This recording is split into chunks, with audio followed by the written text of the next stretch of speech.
జై శ్రీరామ్. జై శ్రీరామ్. ఈ రోజు మన మధ్య సాక్షాత్తు ఆ రామదూత వలె భద్రాద్రి శ్రీరామచంద్రుని మందిరాన్ని అమెరికాకి తీసుకురావాల్సిన ఒక అకుంఠిత దీక్షతో అర్చకులు పద్మనాభాచార్యులు ఉన్నారు. వారిని సాధారణంగా భక్తి టీవీకి ఆహ్వానిద్దాం. నమస్కారం అండి. జై శ్రీరామ్. శ్రీమతే రామానుజాయ నమః. జై శ్రీరామ్. ఆపదామపహర్తారం దాతారం సర్వసంపదాం లోకాభిరామం శ్రీరామం భూయో భూయో నమామ్యహం. మనోజవం మారుతతుల్యవేగం జితేంద్రియం బుద్ధిమతాం వరిష్టం వాతాత్మజం వానరయూథముఖ్యం శ్రీరామదూతం శిరసా నమామి. భద్రాచలం శ్రీ సీతారామాయ నమః. ప్రార్థనాం సమర్పయామి. తెలుగు రాష్ట్రాలలోని పలమనేరు పక్కన తాయలూరు అనే ఒక చిన్న కుగ్రామంలో జన్మించి పంచరత్న ఆగమ పరివారం అంటూ మైసూరు మహారాజా సంస్కృత కాలేజీలో పట్టం సాధించి 4 భాషలలో అనర్గళత సంపాదించి అమెరికాలోని అట్లాంటాలో గత 2 దశాబ్దాలుగా తెలుగు ప్రీస్ట్ గా మనందరికీ ఎంతో సుపరిచితులైన పద్మనాభాచార్యులు గారు ప్రపంచంలోనే ఇప్పటిదాకా ఎవరూ పూనుకోనటువంటి ఒక విశిష్టమైన ఖగోళ యాత్రని ప్రారంభించారు. మరి ఆ వివరాలన్నీ వారిని అడిగి తెలుసుకుందాం. చెప్పండి స్వామి. చాలా సంతోషం అమ్మా. భద్రాద్రి సీతారామచంద్ర స్వామి సంకల్పంతో లోక కళ్యాణం కోసం అద్భుతమైనటువంటి శోభకృత నామ సంవత్సరం అయోధ్యలో రామాలయం నిర్మాణం చేసి ప్రతిష్ఠ అయినటువంటి అద్భుతమైనటువంటి సమయం ఇది. అంతేకాకుండా ప్రపంచమంతా రామమయంతో కూడిండేటువంటి ఒక అద్భుతమైనటువంటి సమయంలో ఒక ఖగోళ యాత్ర అనేటువంటి సీతారామచంద్ర స్వామి పరివారం అయోధ్య నుంచి ప్రారంభం చేసి మొత్తం ఖగోళం అంటే ఈ భూమండలం అంతా ప్రదక్షిణ చేసేటువంటి యాత్రది. ఇది పూర్తిగా అందరికీ మంచి కావాలి అనేటువంటి సంకల్పంతో ప్రారంభం చేస్తున్నాం దగ్గరలో. సో దాని గురించి ఇంకా ఎక్కువ మనం ఇప్పుడు మాట్లాడుకుందాం. జై శ్రీరామ్. జై శ్రీరామ్ స్వామి. ప్రపంచంలో రామాలయం అనగానే అందరికీ ముందు గుర్తొచ్చేది సాక్షాత్తు ఆ భద్రాద్రి శ్రీరాముని ఆలయం. రామదాసు గారు మనకు అందించిన ఆ కానుకని అమెరికాలోకి తీసుకురావాలని, అమెరికా వాసులకి సాక్షాత్తు ఆ భద్రాద్రి శ్రీరామచంద్రుని ఆలయం నమూనాని తీసుకురావాలనే సంకల్పం మీకు ఎలా కలిగింది స్వామి? ఇది నా సంకల్పం అనేదానికంటే సాక్షాత్ భద్రాద్రి సీతారామ వారి సంకల్పం ఇది. ఎందుకంటే మన మన మన ఆంధ్రదేశంలో కావచ్చు, ఆంధ్ర రాష్ట్రం మనకు మొత్తం ఎలా ఉంటుందంటే అసలు రామాలయం లేని ఊరు లేదు, మనకు కనిపించదు. అలాంటి ఆలయాలు ఎక్కడ పోయినా మనకు కనిపిస్తూ ఉంటాయి. అమెరికాలో మనకి ప్రధానంగా రామాలయం అనేటువంటిది చాలా తక్కువగా ఉన్నాయి. ఆ ఆలయాలు ముందుగా మనకి వృద్ధి కావాలి. అంతేకాకుండా దైవ సంకల్పంతో భద్రాద్రి రామాలయం సంకల్పం అయిందేటువంటిది. నేను చిన్నప్పటి నుంచి రాముల వారు అంటే చాలా ఇష్టమైనటువంటి దైవం నాకి. సో మా తాతగారు ఆలయాల్లో పూజలు చేసినప్పటి నుంచి రాముల వారు, సీతమ్మ వారు, ఆంజనేయ స్వామి అంటే చాలా ఒక భక్తి నాకి, చాలా విశేషం ఇష్టం నాకి.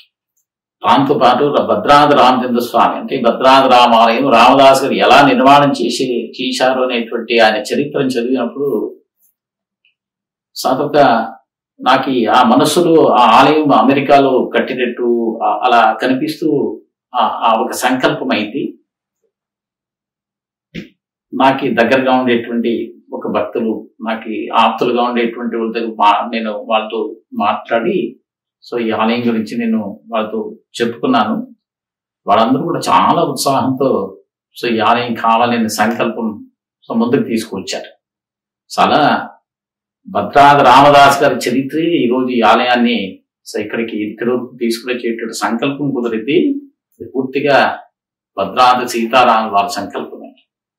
చాలా బాగుందండి. అమోఘమైన ఆలోచన, అద్భుతమైన సంకల్పం. సంకల్పం బాగుంది, దానికి కొంత సహకారం కూడా వచ్చింది. కానీ ఇది ప్రపంచ వ్యాప్తంగా ఉన్న రామభక్తులందరినీ ఒక త్రాటి మీదకి తీసుకురావాలనే ఆ ఆలోచన ఎలా కలిగింది? దీన్ని ముందుకు ఎలా తీసుకెళ్తున్నారు? సో ముందుగా భద్రాద్రి రామాలయం వాళ్ళని ప్రార్థన చేశాం. ఇలా దైవ సంకల్పంతో అట్లాంటలో ఆలయం నిర్మాణం కావాలి. సో దీనికి మన ఆలయం నుంచి, అంటే భద్రాద్రి రామచంద్ర స్వామి మన ఆలయం నుంచి ఉత్సవమూర్తులు మాకు ప్రసాదంగా పూజలు చేసి మాకు అందించండి అనేటువంటి ప్రార్థన చేశాం. ఏప్రిల్ 15వ తేదీ 2016 శ్రీరామనవమి రోజు, అంటే ముందుగానే కుంభకోణంలో విగ్రహాలు ఆ స్వామి పరివారాన్ని చేయించి అక్కడ పక్కనే చిన్నజీరి ఆశ్రమంలో పెట్టాం. స్వామి ఆశ్రమంలో శ్రీరామనవమి రోజు, అంటే ఒక రోజు ముందు సో గోదావరి నదుల్లో అభిషేకాలు చేసి స్వామికి అక్కడి నుంచి విశేషంగా భద్రాద్రి రామచంద్ర స్వామి ఒక ఆలయ అర్చకులు మనకి శ్రీ సీతారామచారి కావచ్చు, మన స్థలశ్రీన సాయి గారు కావచ్చు, అందరూ కూడా చాలా సహకారంతో మనకి పూజలు నిర్వర్తించి ఆ పరివారాన్ని శ్రీరామనవమి రోజు అందించారు. అందించిన తర్వాత ఇక అక్కడి నుంచి మనకి పరిచయం ఉండేటువంటి భక్తులు అందరితో మాట్లాడి ఒక విచారాన్ని వాళ్ళందరికీ చెప్తూ, రామాలయం సంకల్పం ఏంటి, మీ అందరూ సహకారాలు కావాలి, పూర్తిగా భద్రాద్రి సీతారామచంద్ర స్వామి సంకల్పం జరిగేటువంటి ఈ కార్యాలన్నీ కూడా సక్రమంగా జరగాలి అనేటువంటి ఒక అక్కడి నుంచి భద్రాచలం నుంచి ప్రారంభం. స్వామి, మీరు ఒక మాట చెప్పారు, అమెరికాలో రామాలయాలు తక్కువ ఉన్నాయని. మీరు చెప్తుంటే నిజమే కదా అనిపించింది. అంత చక్కటి దీక్ష పూని మీరు భారతదేశం నుంచి వారిని ఒప్పించి, భద్రాద్రి దేవస్థానం వారిని ఒప్పించి సాక్షాత్తు ఆ రామ పరివారాన్ని ప్రపంచం మొత్తం తిప్పుతున్నారు. ఆ ప్రపంచ యాత్ర అసలు ఎలా మొదలైంది, ఎలా సాగుతోంది, ఆ వివరాలు ఎక్కడి నుంచి మొదలైనవి, ఇప్పుడు ఎక్కడి దాకా వచ్చింది అది చెప్పండి. తప్పకుండా అమ్మా. సో ముందుగా శ్రీరామనవమి ఆ రోజు ఏప్రిల్ 15, 2016 విశేషంగా అక్కడ కళ్యాణోత్సవం చాలా వైభవోపేతంగా జరిగేటువంటి మిథిలామంటంలో కళ్యాణం, దాన్ని చూసుకుని మరుసటి రోజు పట్టాభిషేకం కూడా చూసుకున్నాను. పట్టాభిషేకం అయిన తర్వాత ఏప్రిల్ 17 మనకి ఆ పూజలు నిర్వర్తించి స్వామివారు మనకి ప్రసాదంగా, అంటే భద్రాద్రి ఆలయం నుంచి ప్రసాదంగా ఇచ్చినట్టు ఆ స్వాములందరినీ మనకి పరివారాన్ని ఇచ్చారు ఉత్సవమూర్తులు. సో అక్కడి నుంచి ఒక సంకల్పం ఏంటంటే, మొత్తం భరతఖండమంతా ప్రదక్షిణ చేసి 108 దివ్యదేశాలు, అంటే 106 దివ్యదేశాలు సందర్శన చేసి పూజలు చేసుకుని రావాలని ఏంటంటే సంకల్పం కుదరదు. అంటే వైష్ణవ సంప్రదాయంలో మనకి 108 దివ్యదేశాలు ఉంటాయి. అంటే మహావిష్ణువుకి సంబంధించిన దివ్యదేశాలు. దాంట్లో మనం 106 దివ్యదేశాలని మన శరీరంతో చూడొచ్చు. ఇక 2 దివ్యదేశాలు మన శరీరంతో చూడలేము. అదేంటి అంటే, సో పాల సముద్రం, ఓషన్ ఆఫ్ మిల్క్ అంటాం, రెండోది వైకుంఠం, పరమపదం అంటాం. ఈ 2 దివ్యదేశాలని మనం శరీరంతో చూడలేము. సో ఈ సంకల్పంతో మనం ముందుగానే ఈ యాత్ర కాకముందే దీన్ని పేరు ఏం పెట్టామంటే 108 దివ్యదేశ యాత్ర అనే పేరుతో ముందుకెళ్ళాం. మనకు తెలిసిందేటువంటి ఒక భక్తులకు అందరూ కూడా ఈ మెసేజ్ను పంపి, సో దీనికి సపోర్ట్ చేయండి, ఈ యాత్ర పూర్తి చేసి స్వామివారిని పరివారాన్ని అమెరికాకి తీసుకురావాలనే సంకల్పంతో దాదాపు ఒక 200 ఫ్యామిలీస్ దానికి రెస్పాండ్ అయ్యారు. అంటే 2000 ఫ్యామిలీస్కి మేము పంపిస్తే 200 ఫ్యామిలీస్ రెస్పాండ్ అయ్యారు. ఇంకా వాళ్ళన్నీ మా సహకారంతో, సో వాళ్ళ గోత్రనామాలన్నీ కూడా మన వాలంటీర్స్ అన్నీ కూడా ఒక బుక్లెట్ ఇచ్చారు మనకి. 22 సీటర్స్ బస్సు హైర్ చేసుకొని దాంట్లో 12 సీట్స్ ముందు తీసేసి స్వామివారికి చక్కగా ఒక మంటపాన్ని చేసుకున్నాను. మంటపాన్ని చేసుకున్న తర్వాత గ్రోసరీస్ మొత్తం అంతా బస్సులో నింపుకొని 10 మంది అర్చక స్వాములు, 2 డ్రైవర్లు, ఎందుకంటే ఇది నాన్ స్టాప్ ఎక్కడ ఆగకుండా పోవాలా అనేటువంటి దీంతో భద్రాచలం నుంచి ప్రారంభించాం. మనకి 108 దివ్యదేశాలు, అంటే 106 దివ్యదేశాల్లో మన ఆంధ్రలో 2 దివ్యదేశాలు ఉంటాయి. ఒకటి అహోబిలం, సో నవనరసింహస్వామి ఆలయాలు, అదొక దివ్యదేశం. తిరుపతి ఇంకొక దివ్యదేశం. అంటే భద్రాచలం నుంచి అహోబిలానికి వచ్చి, అహోబిలం నుంచి తిరుపతికి వచ్చి, అంటే ఎలా ఉండేదంటే యాత్ర, మనం ఏ దివ్యదేశానికి వెళ్తామో అక్కడ నది కావచ్చు, సముద్రం కావచ్చు, పుష్కరిణి కావచ్చు, ముందుగా దాంట్లో అభిషేకాలు ఆచరించి అక్కడి నుంచి మనం మందిరానికి తీసుకుని పోయి స్వామివారికి పెట్టి అక్కడ పూజలు చేయించుకొని సో వెళ్ళేటువంటి యాత్రలో అక్కడ అహోబిలం మీద తిరుపతి మనకి 108 దివ్యదేశాల్లో 80% ఆఫ్ ది దివ్యదేశాలు తమిళనాడులో. సో మనకి శ్రీరంగం, కాంచీపురం, కుంభకోణం, తిరునెల్వేలి, చెన్నై ఈ ప్రాంతంలో ఉండేటువంటి 80% ఆఫ్ ది దివ్యదేశం. ఈ దివ్యదేశాలను మనం సీరియల్ నెంబర్ 1, 2, 3, 4 ఇచ్చుకొని వెళ్తే ఫస్ట్ దివ్యదేశం శ్రీరంగం. సో శ్రీరంగం కావేరీ నదీ తీరంలో తిరుచి పక్కన ఉంటుంది. సో దీన్ని భూవైకుంఠం అంటారు. అంటే the only temple on this earth, సప్త ప్రాకారాలు 7 ద్వారాలు ఉండేటువంటి ఏకైక ఆలయం శ్రీరంగం. అందుకోసమే దాన్ని భూవైకుంఠం అంటారు. సో అలా ఏమైంది అంటే ప్రతి ఒక దివ్యదేశానికి ఈ యాత్రలో వెళుతూ సో ముందుకెళుతూ మనకి తమిళనాడు అయిన తర్వాత కేరళ అనంత పద్మనాభ స్వామి ఆలయం, the richest temple in the world, అదొక దివ్యదేశం. ఇంకా కేరళలో కొన్ని దివ్యదేశాలు ఉంటాయి. అక్కడి నుంచి completely west of country Dwarka, అంటే సముద్ర తీరంలో ఉండేటువంటిది. అంటే గోముఖి నది సముద్రం 2 కలిసి ఉంటాయి అక్కడ, అదొక దివ్యదేశం. అక్కడి నుంచి మనం ఉత్తరానికి వెళితే, నార్త్కి వెళితే మనకి బృందావన్, గోవర్ధనగిరి, ఇంకా బద్రీనాథ్, అక్కడి నుంచి అయోధ్య, అది కూడా ఒక దివ్యదేశం. సో మనకి 105 దివ్యదేశాలు భారతదేశంలో ఉంటే ఒక్క దివ్యదేశం ఏమో కేరళ, ఇదే ముక్తినాథ స్వామి నేపాల్లో ఉంటారు. సో గండకీ నదీ తీరంలో ఉండేటువంటి ఆలయం. సో అక్కడి నుంచి అయోధ్య. మేము కన్క్లూజన్ చేసింది నైమిషారణ్యం. సో నైమిషారణ్యం మనం వినే ఉంటాం. సో మనకి సత్యనారాయణ వ్రతం చేసుకుని సో మనం నైమిషారణ్యం, సూత సనకాది అసలు సంవాదం ఏదే కానీ, పురాణాన్ని అంటామో లేదు ఏదైనా కానీ అన్ని కూడా నైమిషారణ్యంలో జరిగేటటువంటిది. నైమిషారణ్యంలో పూర్తిగా కన్క్లూజన్ చేసాం అక్కడ. అంటే ఇవన్నీ పూర్తి చేసుకుని వచ్చి నైమిషారణ్యంలో 108 కలశాలు పెట్టి కలశ స్థాపన చేసి ఆ తర్వాత అక్కడ సత్యనారాయణ స్వామి వ్రతం చేసుకున్నాం విశేషంగా. అన్ని పూజలు చేసుకుని అక్కడి నుంచి మళ్ళీ ప్రదక్షిణాకారంగా భద్రాచలంకి వచ్చాం. సో భద్రాచలంలో మన మూర్తులకి సీతారాముల వారి కళ్యాణం చేసుకుని ఈ యాత్రని పూర్తి అయిన తర్వాత స్వామిని అమెరికాకి తీసుకొచ్చాం. అది మొదటి ఒక యాత్ర. ఈ దివ్య దేశాలన్నీ దర్శించడానికి, ఈ యాత్రలన్నీ పూర్తవడానికి ఎంతకాలం పట్టింది? మా ఎక్కడ ఆగలేదు. అంటే బయట హోటల్స్ కానీ లేదో ఎక్కడో బయట భోజనం కానీ ఇవన్నీ ఏమీ తీసుకోకుండా సో మేము ప్రతిరోజు మేము వంట చేసుకుని స్వామివారికి నైవేద్యం పెడుతూ మేము భోజనం చేసుకుని ముందుకెళ్ళేవారు. సో కొన్ని మఠాల్లో ఉన్నాం. ఇప్పుడు వానమామలై మఠం, సో తమిళనాడులో ఉండేటువంటి ఆ మఠంలో ఒక రోజు ఉన్నాం. తర్వాత ఇక బద్రీనాథ్లో చిన్నజీవి ఆశ్రమంలో ఒక రోజు ఉన్నాం. ఇంకా శ్రీరంగంలో మన స్వామివారి మఠం అక్కడే ఉన్నాం. ఇలా ఎక్కడ ఆడకుండా 2 డ్రైవర్స్ కూడా అదే దానికోసమే రాత్రి డే అండ్ నైట్ సో డ్రైవింగ్తో వెళ్ళాలి. సో తొందరగా పూర్తి చేయాలనే దీంతో ఇది క్లోజ్ టు 60 days పట్టింది. అంటే 60 రోజులు పట్టి నాన్ స్టాప్ చేసుకొని పూర్తి అవ్వడానికి 60 రోజులు పట్టిందమ్మా. అంత సత్సంకల్పం బాగుందండి. అయితే భారతదేశంలో ఆ నమూనాని మీరు అమెరికాకి తీసుకొస్తున్నారు. సో దేవాలయం అమెరికాలో నిర్మించబడుతుంది. భారతదేశంలో వారి అందరి ఎక్సైట్మెంట్ ఎలా ఉండింది? విదేశాల్లో ఉండేటువంటి ఒక అందరూ అర్చక స్వాములు అందరూ కూడా ఒక విశేషంగా ఇది దిగదేశీ యాత్ర చేస్తూ వెళుతూ ఉండేటువంటి యాత్ర ఇది అని చాలా ఎక్సైట్మెంట్ అక్కడే భక్తులకు అందరికి చెప్తూ మేము పూజలు అభిషేకాలు అన్ని చేసేవాళ్ళు కదా. చాలా ఉత్సాహంగా అందరూ వచ్చి అట్లా పార్టిసిపేట్ చేసేవారు. చాలా అద్భుతంగా వైభవంగా మనకి సపోర్ట్ చేశారమ్మా. ఎక్కడ పోయినా ఏ విదేశానికి పోయినా చాలా మంచిగా మనకి సపోర్ట్ చేస్తూ అది పూర్తిగా చేసుకోవచ్చు. మరి 2 నెలల తర్వాత మీ ఖగోళ యాత్ర ప్రారంభమైంది.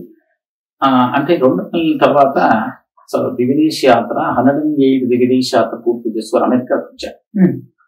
అమెరికాకు వచ్చిన తర్వాత 1008 సీతారామ కళ్యాణాలు యాత్ర అనేది సంకల్పం. అంటే ఇప్పుడు మనము ఆలయం నిర్మాణం చేసిన తర్వాత ఉత్సవమూర్తులు ఏం చేస్తామంటే ఆలయంలో పెట్టేస్తాం. ఒక్కసారి ఆలయంలో పెట్టి ప్రతిష్ఠ చేసిన తర్వాత ఆ మూర్తులు బయటకు రాదు.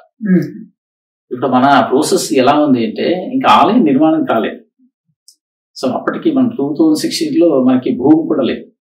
సో అప్పుడు సంకల్పం ఏంటి, రామాలయం కావాలి అనేటువంటి సంకల్పంతో అక్టోబర్ 14, 2016 నాష్విల్ టెన్నెసీ నుంచి కళ్యాణాలు ప్రారంభమైంది. అంటే ఈ 200 ఫ్యామిలీస్ ఎవరైతే దివిదేశీ యాత్రకి సపోర్ట్ చేశారో వీళ్ళందరూ ఒక్క ఊర్లో కాదు, సో మొత్తం అమెరికా అంతా స్ప్రెడ్ అయ్యారు. ఇప్పుడు ఏం చేశామంటే వీళ్ళు ఎక్కడ మన ఈ యాత్రకి సపోర్ట్ చేసేటువంటి భక్తులు ఏ ఊర్లో ఉన్నారో ఆ ఊర్లకు ముందెళ్ళి వాళ్ళ ఇంట్లో కళ్యాణం చేసి తర్వాత ఆలయం తీసుకొని పోవాలంటే సంకల్పం అది. అంటే ఏదో ఊరికి వెళ్ళామనుకోండి, దిగుదేశ సపోర్ట్ చేసిండే మనకు కళ్యాణం చేసిన తర్వాత అక్కడ చూడడానికి వచ్చిండేటువంటి ఒక భక్తులు మా ఇంటికి కళ్యాణం మేము చేసుకోవాలి అని ఎవరన్నా అడిగితే మేము నో అని చెప్పేది కుదరదు కదా. అందుకోసం కాదు 1008 అనే కళ్యాణం అలా అనేది సంకల్పమైంది. 1008 సీతారామ కళ్యాణ యాత్ర అనేటువంటి సంకల్పంతో అలా మొదలయ్యి సో మొత్తం అమెరికా అంతా ప్రదక్షిణ చేస్తూ 4 సంవత్సరాలు పట్టింది.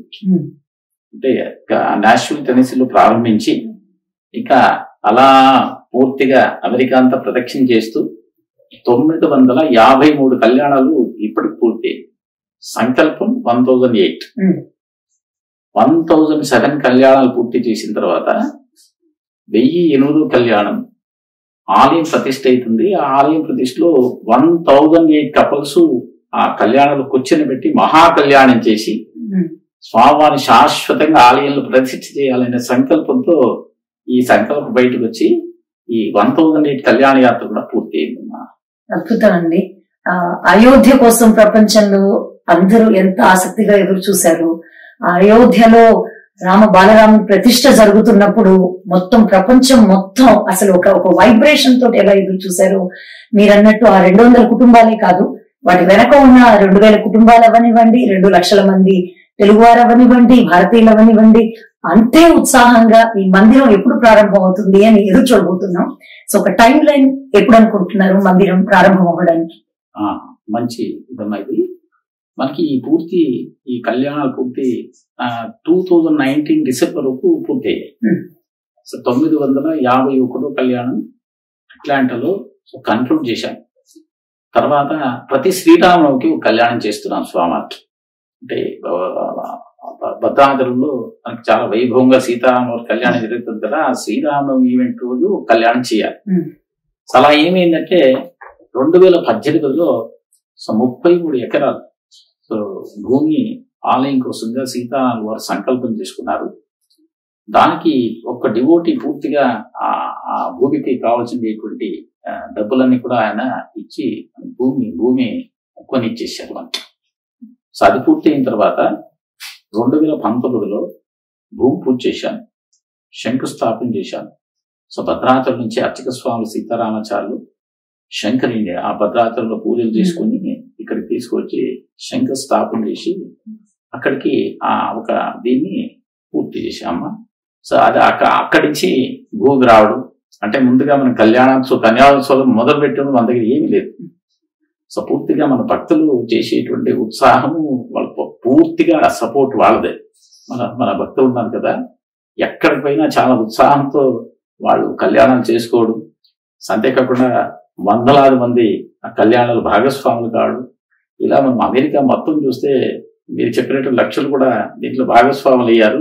సో దైవానుగ్రహం సీతారామ వారి అనుగ్రహాన్ని పొందారు. చాలా పూర్తి అయ్యి మనకి ఇప్పుడు కన్స్ట్రక్షన్ యాక్టివిటీ స్టార్ట్ అయ్యింది. సో 2019లో భూమి పూజ అయింది, శంకుస్థాపన అయింది. మనకి ఏమైంది 2021 కోవిడ్ లో మొత్తం హోల్డ్ అయింది. సో మనం బయటకు కూడా రాలేదప్పుడు. సో తర్వాత 2022 May 19th కౌంటీ పర్మిషన్స్ ఇచ్చారు. అంటే ఆలయ నిర్మాణం సో పూర్తి 33 acres లో 22 acres కన్స్ట్రక్షన్ అది. సో మనకి అప్రూవ్ డ్రాయింగ్స్ అన్ని కూడా మనం వెబ్సైట్ లో అన్ని పోస్ట్ చేసాం, www.jaisriram.org.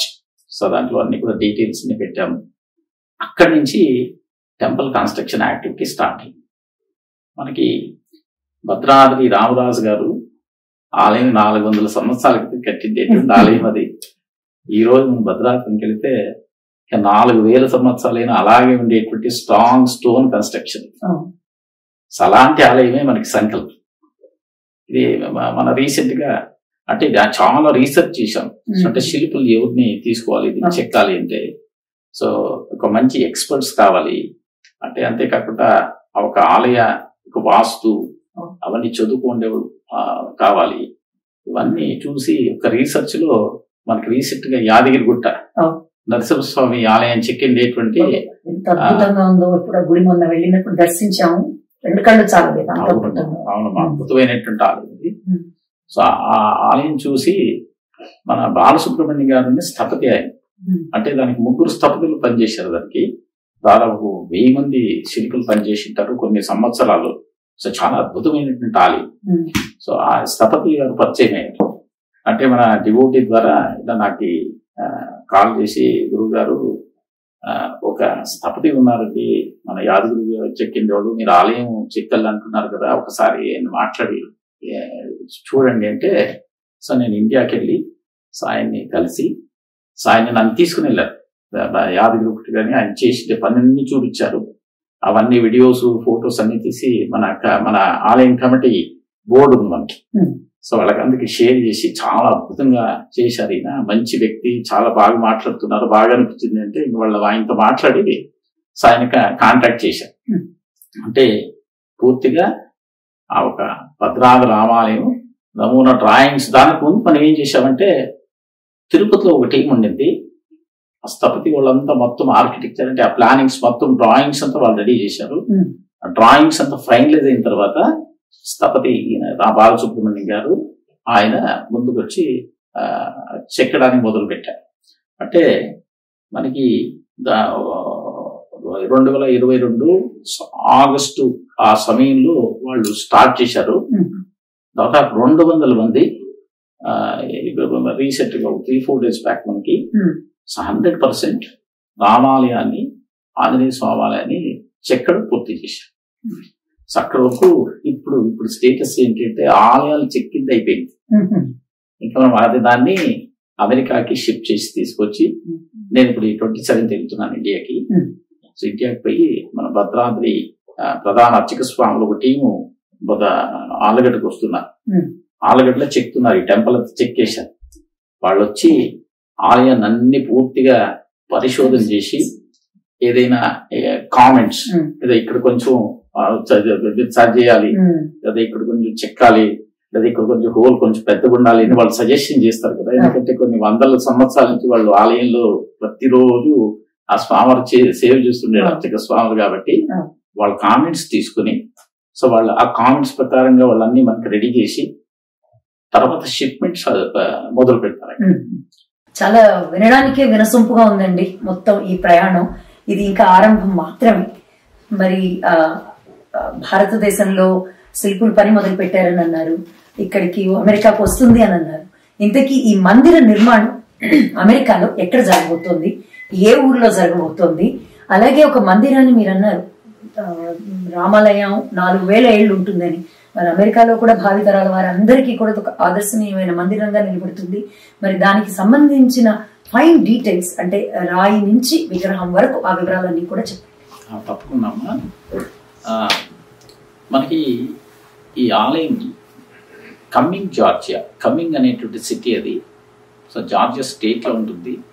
మనం అట్లాంటా అని అంటున్నాం, అట్లాంటా పక్కనే ఉంటుంది కాబట్టి. ఇప్పుడు మన తెలుగు కమ్యూనిటీ చూసినట్టయితే 90% ఆ కమింగ్ ఏరియాలోనే చాలా మంది మూవ్ అయ్యారు ఇప్పుడు.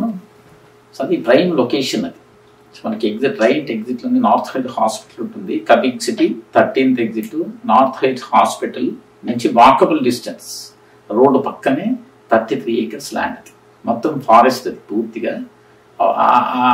ఆ ల్యాండ్ పక్కనే మనకి గవర్నమెంట్ పెద్ద లేక్ ఉంది, బ్యూటిఫుల్ లేక్ అది. సో అలా అది లొకేషన్ మనకి అది. ఇంకా మీరు స్టోన్ గురించి అడిగారు. మనకి మన ఆలయ వాస్తువుని మనం చూసినట్టయితే ప్రధానంగా మనం కృష్ణశిలలు వాడతాం ఆలయాలకి. మనకి సౌత్ ఇండియాలో మనకి దక్షిణ భారతం, మనకి తమిళనాడు అంటారా, కర్ణాటక అంటారా, ఆంధ్రప్రదేశ్ అంటారా, కేరళ అంటారా, ఇవన్నీ కూడా మనం చూసినట్టయితే కృష్ణశిల బ్లాక్ స్టోన్ అది మనకి చాలా ప్రశస్తమైనటువంటి ఒక స్టోన్ ఆలయాలకి. ఆలయానికి అనుకోవచ్చు, మన విగ్రహాలకు కూడా అనుకోవచ్చు. సో అది మనకి యాదగిరిగుట్ట స్టోన్ చాలా క్వాలిటీ, సో చాలా బాగుంది స్టోన్ అది. సో వాళ్ళని కనుక్కున్నాం, ఇది ఎక్కడి నుంచి స్టోన్ అంటే, వాళ్ళు మేమే స్టోన్ అన్ని తీసుకొచ్చేదాన్ని కూడా మేమే చేశాము. గుంటూరు పక్కన ఏ ఊరు చెప్పారమ్మా, నాకు గుర్తు రాలేదు. గుంటూరు పక్కన మెయిన్స్ నుంచి కృష్ణశిల, ఆ శిలతోనే పూర్తిగా టెంపుల్ మొత్తం అంతా 100% అదే శిలే, యాదగిరి గుట్టు వాడి శిలనే, ఆ శిలతోనే వాళ్ళంతా పూర్తిగా చెక్కారు.